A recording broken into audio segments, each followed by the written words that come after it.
shaking so badly, I nearly dropped the device right there on my kitchen floor. It was from my granddaughter, Rebecca, sweet, beautiful Rebecca, after 18 months of absolute deafening silence. "Grandma, can we have lunch this Saturday? I've missed you so much." I must have read those words 100 times, my eyes filling with tears that made the letters blur and dance. How could 12 simple words suddenly illuminate all the darkness that had consumed my life? Since she decided I was no longer worthy of her love? But when I arrived at her house that Saturday, something happened that I never could have anticipated, something that would shake the very foundations of everything I thought I knew. My name is Margaret Hayes, I'm 70 years old, and exactly 18 months ago, my only granddaughter, the child I helped raise after her mother, my daughter Catherine, passed away from cancer when Rebecca was just 9, decided to erase me from her existence. There was no explosive argument, no single moment I can point to and say, "That's when it all fell apart." It was gradual, like watching a flower wilt in slow motion. The phone calls became less frequent, then stopped altogether. The text messages went unanswered. The door that had always been open to me suddenly closed, and I found myself standing on the outside, looking in at a life I no longer recognized. The pain of losing someone who's still breathing, still walking this earth, but no longer knows you or pretends not to is something I wouldn't wish on my worst enemy. It's a grief without closure, a wound that never quite heals because there's no funeral, no final goodbye, just an endless waiting for something that may never come. I spent countless sleepless nights in my small house in Savannah, sitting in Catherine's old rocking chair, trying to piece together where it all went wrong.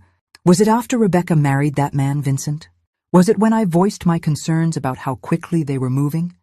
How I barely knew him before they were standing at the altar? Or maybe it was that afternoon at the botanical gardens when I mentioned she looked exhausted, almost ill, and Vincent answered for her, his voice dripping with condescension, that perhaps I should focus on my own health instead of obsessing over hers.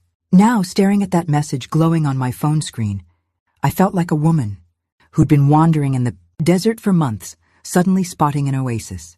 I was desperate, parched for connection, not even questioning whether it might be a cruel mirage. The days crawling towards Saturday felt longer than all my 70 years combined.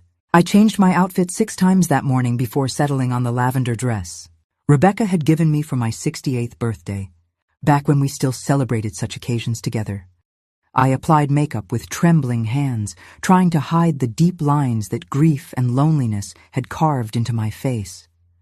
My silver hair, which I used to wear in a neat bun, now hung thin and lifeless, but I did my best to make it presentable.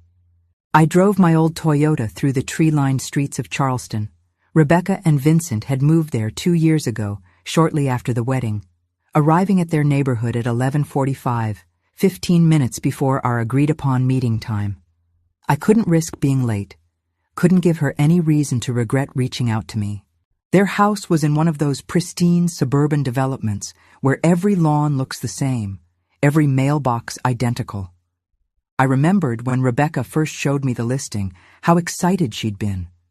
Vincent had insisted on this particular neighborhood, this particular house. At the time, I thought he was just being particular about their first home together. Now looking back, I wonder if he was already building the cage. The front yard looked different from my last visit, which felt like a lifetime ago, more austere, less welcoming. The rose bushes Rebecca and I had planted together on a sunny spring afternoon were gone, replaced by stark, geometric hedges. I took a deep breath, checked my reflection one final time in the rearview mirror, and opened my car door. That's when something very strange happened. As I was walking up the driveway, I saw Dorothy, the elderly housekeeper who'd been working for Rebecca since they'd moved to Charleston, rushing toward me. Her face was tight with an expression I'd never seen before, a mixture of fear and urgency that made my heart skip a beat. She kept glancing back toward the house, as if checking to make sure she wasn't being watched. "Mrs. Hayes," she whispered urgently as she reached me, her voice trembling. "Don't go inside. Please, you need to leave, right now."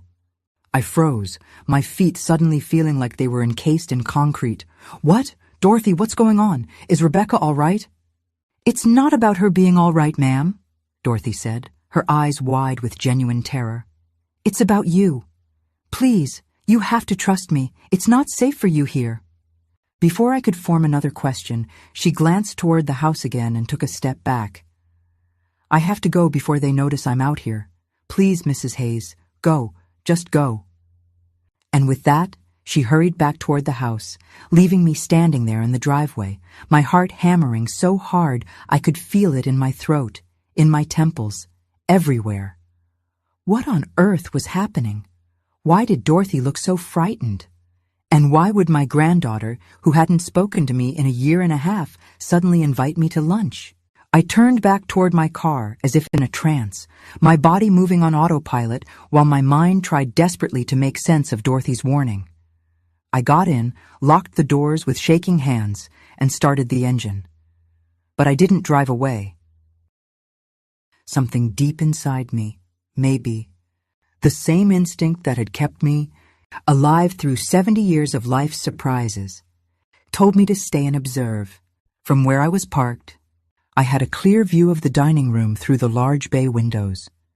The curtains were drawn back, as if someone wanted me to look, wanted me to see. For several minutes, everything remained still, the house appearing empty, quiet. And then suddenly, like a stage play beginning, the lights came on